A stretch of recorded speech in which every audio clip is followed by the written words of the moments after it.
Hello and welcome back to my channel. It's time for the May wrap-up. So, I read 6 books in May. Oh, where did I put the paper? Oh, I had notes. Oh, here it is. So, yes, I read 6 books. 2 of them were audiobooks, 1 was ebook. Oh, did I ruin the lipstick with the hair? I hope not. Let's start with the first book I read, and it was For One More Day by Mitch Albom. It's about this man who decides to he tells his story to this other guy, and he decides to kill himself. And there is this one day, I don't know if it's like a spoiler if I say it. He relives one day with his mother, but it's like a vision while he is unconscious. And I gave it 3 stars. It was okay, it wasn't anything too good. I have read 2 more books by him, 5 People You Meet in Heaven and Tuesdays with Maury.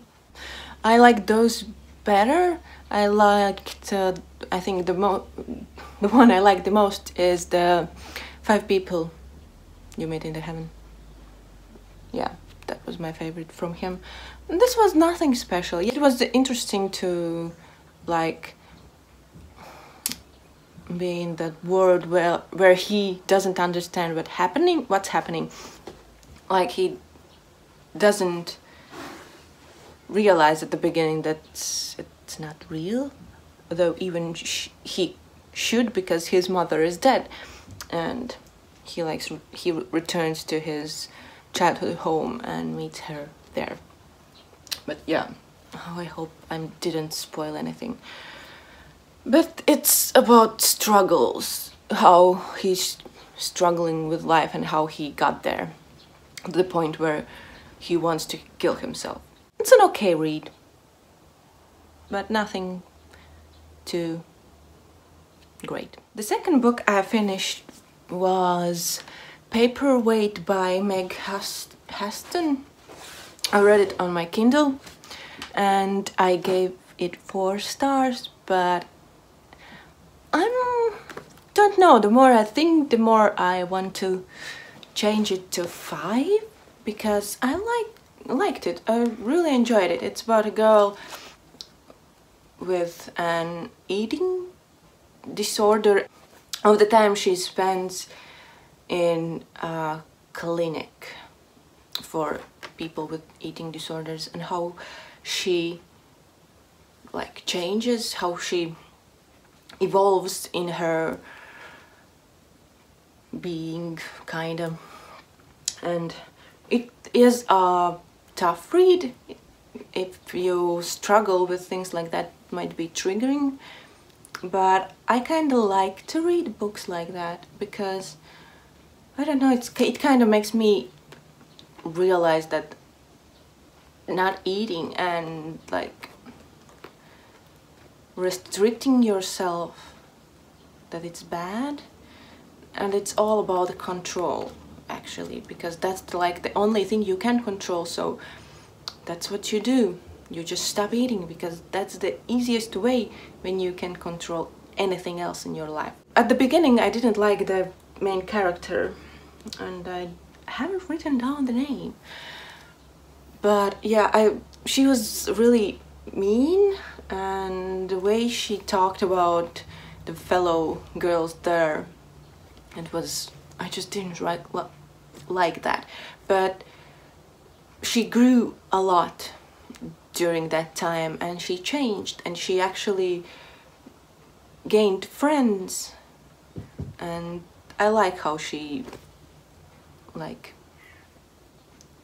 got better, and yeah, it's a good book, so I recommend it. The third book is Nick and Nora's Infinite Playlist by Rachel Cohen and David Levitan. And I kind of gave it 3 stars, but I don't know. I didn't enjoy it that much. There were parts that were funny and enjoyable. It's about Nick and Nora, and they meet at a club, and at the beginning they see their exes in the club, so they kind of pretend to be together, and in the end they spend the whole night together. There are misunderstandings and other shit. I guess I didn't enjoy it, and maybe I should change my rating. But yeah, I listened to it on audio, and yeah, I don't remember anything special about it that I would like. Yeah, it was kind of okay. The fourth book was, I finally can show you a book again. To Best the Boys by Mary Weber, and I gave it 3 stars too. And I have a vlog where I filmed when I finished this book, so I'm gonna link it at the end of the video, and if I remember, in the description box. And it's about Ren. Like when I kind of first heard about the book, it's about this competition that it's all for boys, and it's to win a scholarship for university. And then this girl, Ren, and her cousin, Selene, decides to dress up as boys and join the competition. And it's kind of, the competition part was right at the end. There's a lot of before that. There's like this medicine part. The girl is really like smart, and with her father they try to find the cure for this illness that is in their city, and her mother is dying from it. And they are experimenting with a lot of things, and they're experimenting on rats. And I hated reading about it, about how they treat them. Don't like to read about that. But it still was quite enjoyable.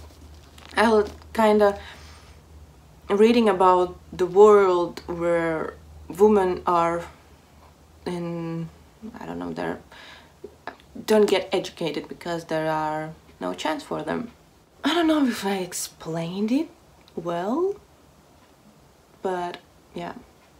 I got this edition in a Fairy Loot, I think 2 months ago, and I think that's the first time I read a Fairy Loot book so close to getting it. The next book I listened to was The Poet X by Elizabeth Acevedo, and oh, I had mixed feelings about it while I read it.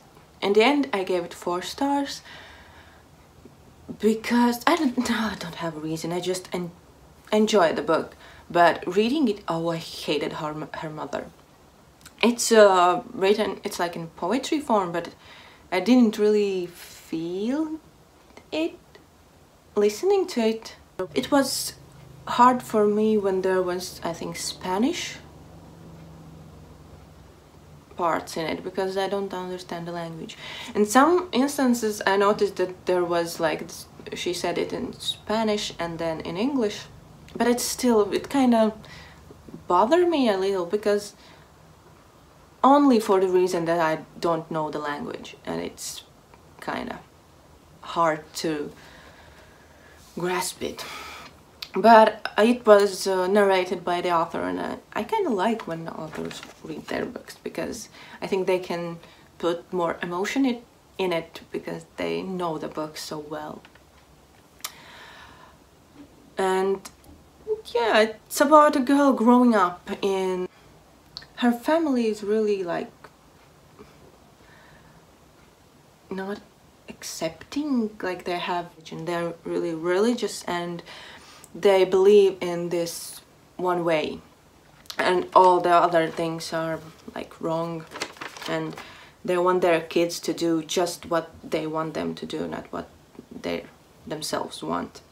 I enjoyed the main characters questioning. She was questioning a lot of things, like trying to figure out things and doing some things against her parents because that's what she wants to do. Oh yes, and she wrote, the main character writes poetry, and she goes to this slam poetry nights, and yeah, she's really good and powerful in her poems. And but as I said, I hated her mother, but of course at the end it all ended well and her mother came to her senses, because I think if she wouldn't had, I would have hated the book, because it just bothers me when parents are just hurting their kids, and I hate that. Oh, I don't know if you understood anything I thought about a book, but yeah. And the last book I read in May was Finding Audrey by Sophie Kinsella. It's about a girl with social anxiety, and there has been this incident at school after which she was taken out of school and she had to go to therapy, and she only wears dark glasses because she just can't keep with the world and she can't look people in the eye. And yeah, it's kind of with her, about her struggles with anxiety, but then she meets her brother's friend, and of course they fall in love, and he kind of helps her, he challenges her, they have this game, and yeah, it's basically about how she overcomes. I don't think you can, it's not like she gets rid of her anxiety, it's not, but she just improves a lot, and it's enjoyable. In some instances it was so like familiar. I don't have like these big panic attacks, but I have like a bit of social anxiety too, and in big crowds sometimes, I don't know, I think it's like depends on my mindset. I get panicky and I just want to escape, I have to get away. But yeah, in some places it felt really like familiar to me, like the way how I feel in those moments. But yeah, I don't know if I gave it 3 stars or 4. That's all I read in May. There are 3 of them. I hope you enjoyed this video. Please let me know if you have read any of these books and what you think about them. And I'm gonna leave the list of them in the description box. Thank you for watching and see you next time. Bye!